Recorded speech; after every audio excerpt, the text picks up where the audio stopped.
Hello everyone, welcome to my channel Quantumy. आज हम इस वीडियो में हमारा रेशियो एंड प्रोपोर्शन का फोर्थ पार्ट डिस्कस करेंगे और एक इम्पॉर्टेंट कंसेप्ट को समझेंगे और कुछ क्वेश्चंस की प्रैक्टिस करेंगे। तो चलिए स्टार्ट करते हैं। देखिए, two shelves in a library, shelf A and shelf B, have books in the ratio 5:8. The librarian adds an equal number of new books to both the shelf, after which the ratio of the books become 17:26. After the addition, the total number of books in the shelf are 86. What is the number of books on shelf A after the addition? ठीक है, तो हम इसे दो तरीके से करेंगे। एक होगा इसका बेसिक तरीका, जिसमें हम इक्वेशन बनाएंगे और सॉल्विंग करेंगे।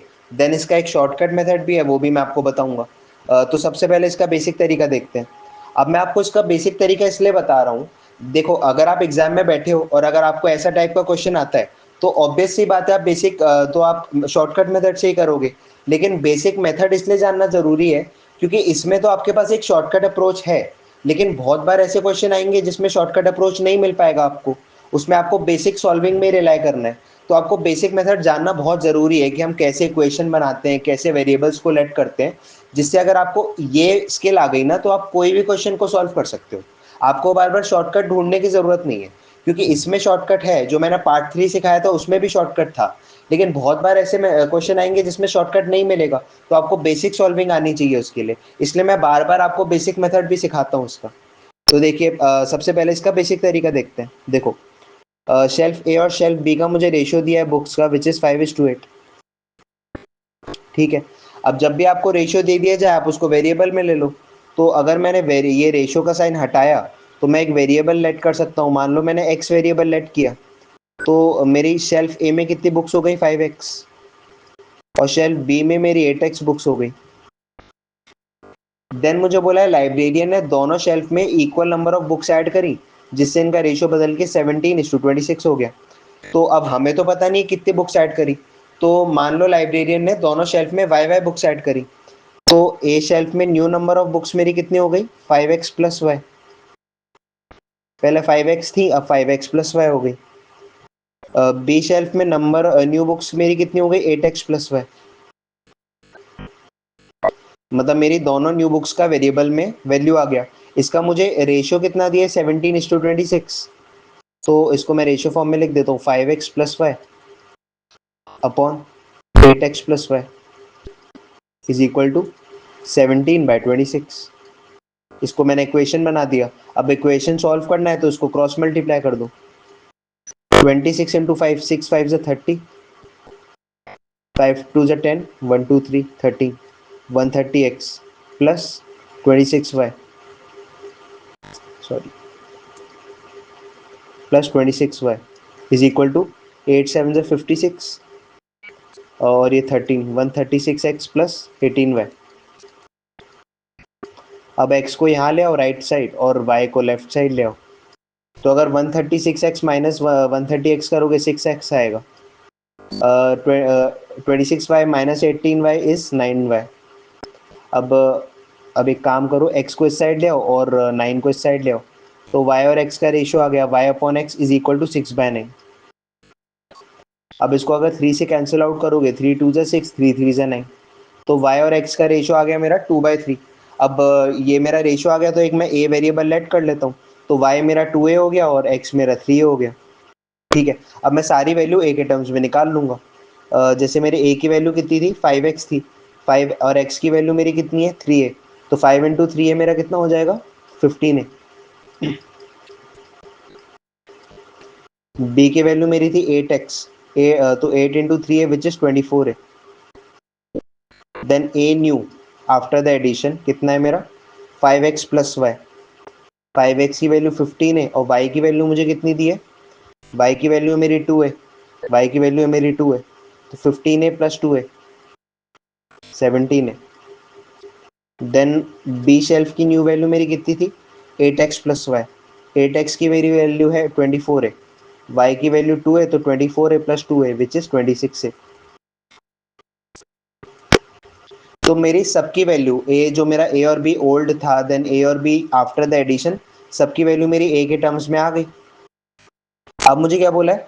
After the addition the total number of books in the shelf are 86। मतलब एडिशन के बाद, मतलब ये वाले, इनका टोटल 86 है। 17a प्लस 26a कर लो पहले तो, विच इज अगर आप करोगे तो 43a आएगा।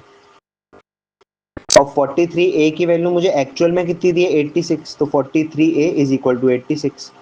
a की वैल्यू आ गई मेरी 2, a की वैल्यू मेरी 2 आ गई। देन मुझसे लास्ट बोला है what is the number of books on shelf A after the addition. तो शेल्फ ए में आफ्टर द एडिशन कितनी बुक्स है, 17 है। 17 है, ए की वैल्यू आ गई मेरी 2, तो 17 इंटू 2 विच इज 34।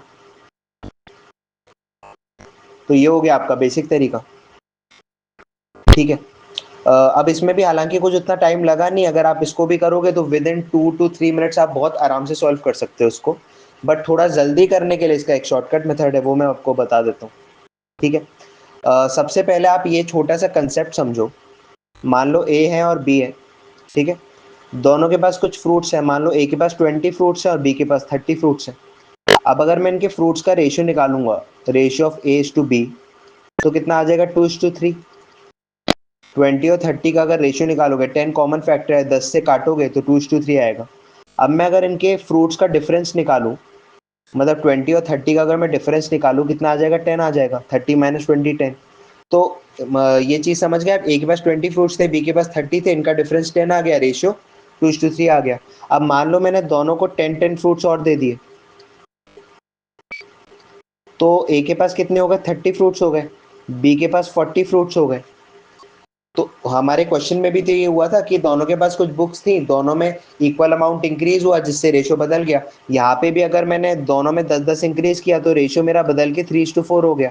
तो रेशियो यहाँ मेरा बदल गया, पहले 2:3 था, अब 3:4 हो गया। लेकिन अगर आप अभी भी इनका डिफरेंस निकालोगे, वो अभी भी 10 आएगा। इसका मतलब क्या है कि एक्चुअल टर्म में जो आपका डिफरेंस होगा वो इक्वली होगा, मतलब डिफरेंस आपका कांस्टेंट है। मतलब जो आपके इस तरीके का क्वेश्चन होंगे जिसमें आपका दो चीज़ों का रेशियो दे दिया, दोनों में एक इक्वल अमाउंट इंक्रीज हो रहा है जिससे रेशियो बदल जाएगा। लेकिन आपको करना क्या है, आपको डिफरेंस को इक्वेट कर देना है, क्योंकि आपका डिफरेंस एक्चुअल वैल्यू में डिफरेंस सेम है। तो आपको करना क्या होगा कि दोनों रेशियोज का डिफरेंस निकालोगे, पहला रेशियो और दूसरा रेशियो का डिफरेंस निकालोगे, उसको इक्वेट कर दोगे और आपका फिर आंसर आता जाएगा। अब कैसे करना है वो मैं आपको बताता हूँ। सबसे पहले ये चीज़ समझना बहुत ज़रूरी है, ठीक है। ये चीज़ आप समझ गए, अब इसको कैसे इम्प्लाई करना है वो मैं आपको बताता हूँ। देखो, मुझे क्वेश्चन क्या दिया था, ए और बी शेल्फ का रेशियो 5:8। ए और बी शेल्फ का जो रेशियो है बुक्स का 5:8 है।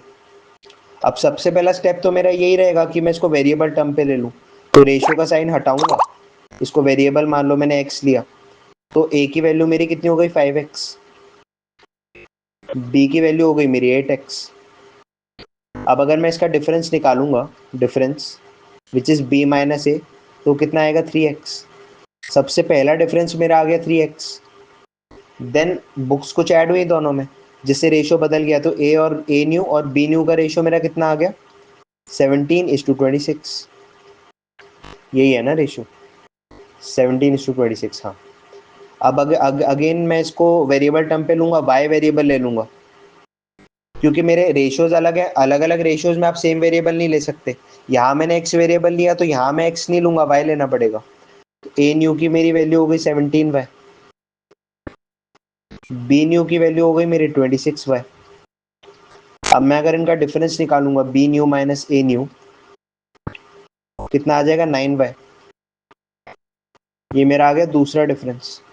अब मैं दोनों डिफरेंस को इक्वेट कर दूंगा, मैंने आपको बताया कि डिफरेंस कांस्टेंट होगा एक्चुअल टर्म में, तो दोनों के डिफरेंस निकालोगे, उसको इक्वेट कर दोगे, 3x is equal to 9y।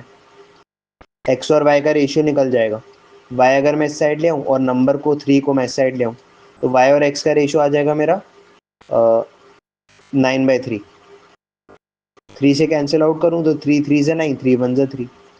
अब y और x का रेशियो 3/1 आ गया। अब मैं a वेरिएबल लेट कर लेता हूँ, तो x मेरा 3 हो गया, y 1 हो गया। अब सबकी मैं वैल्यू निकाल लूंगा। a की मेरी वैल्यू कितनी थी, 5x, x की वैल्यू मेरी कितनी है, 3 है, तो ये a हो गया मेरा 15 है। b मेरा कितना था, 8x, x की वैल्यू 3 है, तो ये हो गया 24 है। a न्यू की वैल्यू मेरी, हाँ सॉरी, a न्यू की वैल्यू मेरी कितनी है, 17y, y की वैल्यू a, तो a न्यू मेरा हो गया 17 है। बी न्यू मेरा कितना हो गया, 26y, y की वैल्यू a है तो 26 है। सबकी मेरी वैल्यू आ गई। अब मुझसे क्या बोला था कि ये जो नए वाले ये हैं, इनका जो एक्चुअल में सम है वो 86 के बराबर है, तो इसका सम 43A है। 43A is equal to 86। ए की वैल्यू आ गई मेरी 2। अब मुझे लास्टली क्या बोला था, ए की एक्चुअल में वैल्यू क्या होगी after the addition. After the addition variable terms में मेरी 17 है, ए की वैल्यू कितनी है 2, 17 इंटू 2 विच इज 34। तो हमने इस मेथड को यूज़ करके हमारा जो इक्वेशन वाला पार्ट था, मतलब जो हमने इक्वेशन बना के सॉल्विंग करी थी, वो उससे हमने स्किप कर लिया उसको, तो यहाँ हमारा थोड़ा टाइम बच गया। तो ये हो गया हमारा बेसिक मेथड और ये हो गया हमारा शॉर्टकट मेथड। अब ऐसा सेम क्वेश्चन, मतलब सेम क्वेश्चन है, एक देखते हैं एक नई कंडीशन के साथ। मतलब क्वेश्चन सेम है, बस एक कंडीशन नई ऐड हो रही है, वो मैं आपको बताता हूँ कैसे टैकल करना है। देखो, 2 shelf in library, shelf A shelf B, उनका रेशियो 5:8 है। लाइब्रेरियन ने दोनों शेल्फ में कुछ बुक्स ऐड करी, जिससे रेशियो 17:26 हो गया। देन मुझे कंडीशन दी है, it is known that the number of books on shelf A after the addition is the largest possible 2-digit number satisfying the condition. What is the number of books on shelf B after the addition? ठीक है, तो जो मुझे दिया है मैं वो note down कर लेता हूँ। फिर से सॉल्विंग करने का कोई मतलब नहीं है, जो पहले की वैल्यूज़ हैं मैं उसको नोट डाउन कर लेता हूँ, क्योंकि सेम ही क्वेश्चन है। तो इसमें मुझे वैल्यूज़ कितनी दी है, ए की वैल्यू मुझे दी है, ए की वैल्यू मुझे दी है 15 है, बी की वैल्यू मुझे कितनी दी है 24 है। A new after the addition, मतलब आफ्टर द एडिशन जो ए की वैल्यू दी है वो है 17 है, और बी आफ्टर द एडिशन की वैल्यू मुझे कितनी दी है 26 है। ठीक है, आप इसको मेथड 2 से सॉल्व करो, मेथड 1 से करो, सेम ही आने वाला है। ठीक है, तो ये मेरी वैल्यूज़ है। अब मुझे जो कंडीशन दी है मैं उस चीज़ पे फोकस करूंगा और उसको कैसे टैकल करना है वो मैं आपको बताऊंगा। देखो, इसमें मुझे दिया है, it is known that the number of books on shelf A after the addition, मतलब आफ्टर द एडिशन ये वाला, is the largest possible 2-digit number satisfying the condition. ठीक है, तो देखो, जो ये मेरा वैल्यू दिया है 17 ए, ये लार्जेस्ट पॉसिबल 2-digit नंबर है।